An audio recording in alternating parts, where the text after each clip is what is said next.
জয় শিবচণ্ডী বন্ধুর ঘর। মুই আজি কামতা কাব্যের রাজবাড়ি নির্মাণ অংশখান পাঠ করি শুনাম। রাজবাড়ি নির্মাণ। কামতা রাজা চণ্ডীর বড়ে হইলেন কান্তেশ্বর। রাজবাড়ি নির্মাণ করিল গোসানিমারির ভিতর। কীর্তিমান রাজবাড়ি অদ্ভুত আকার, পাহাড়ের মতো উঁচা প্রাচীর, নাম রাজগড়। বিশল্যা নামেতে মিস্ত্রি আসিল একজন, চণ্ডীর আদেশে রাজবাড়ি করিছিল নির্মাণ। পাথর কাটিয়া খাম্বা করে মনের মতে, ধানের মতো পাইটকা বানে, চিটকা মাটি দিয়া গাথে। রাজবাড়ি কেমন করি করিছে নির্মাণ, মন দিয়া শুনো সোগায় যত শ্রোতাগণ। কান্তেশ্বরের বয়স যখন 18-19 হয়, চণ্ডী মাও কৈলাস ছাড়ি চণ্ডীর পাটদ্রয়।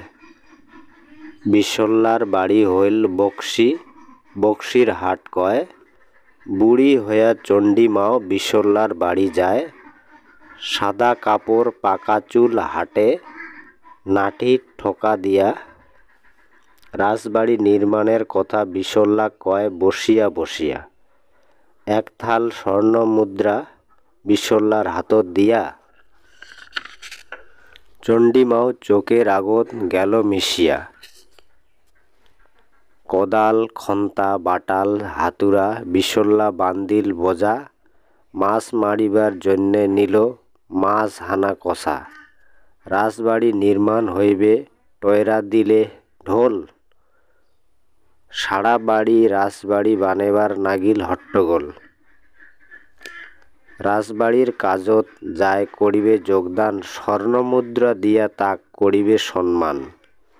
লক্ষ লক্ষ মানসি আইসে কাজ করিবার, মানসিগুলা খাবার দেওয়া বড় কঠিন ব্যাপার। আলোক ঝাড়িত রান্ধে ভাত, পেটলাত পেট ফেলে দিয়া খায়। বুড়া ধল্লাত গাও ধুইয়া কাজ করিবার যায়। বিশল্যা কান্তেশ্বরক হাত জোর করিয়া কয়, রাজবাড়ি নির্মাণের জন্যে পাথর আনা খায়। সোগায় মিলি পাথর আনার করিল দরবার, কান্তেশ্বর সাজিল সাতত পাথর আনিবার। শিল ভাঙিয়া জমা করে হয় শিলিগুড়ি নাম, জলপাইয়ের গোড়ত শিব পূজে নাম হয় জল্পেশ ধাম।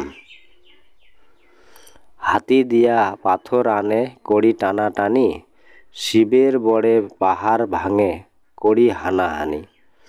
পাইটকা পাড়াত পাইটকা পুড়ি মাল্লি বানে থয়, রাজমিস্ত্রি পাইটকা গাথে বিশল্যা খালি ছয়।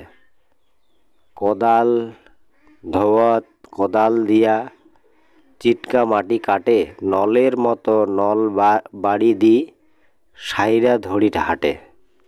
জয় দুয়ারত সৈন্য দুয়ারনির পাটত শুভচনী মাও, সিংহ দুয়ারত সেনাপতির ডিধি সোগায় ধয় গাও। ফুল দিঘি নামেতে দিঘি পাথর দিয়া করেছিল নির্মাণ, ওইঠে কোনা গাও ধয় যত রাজার রানী দাসীগণ।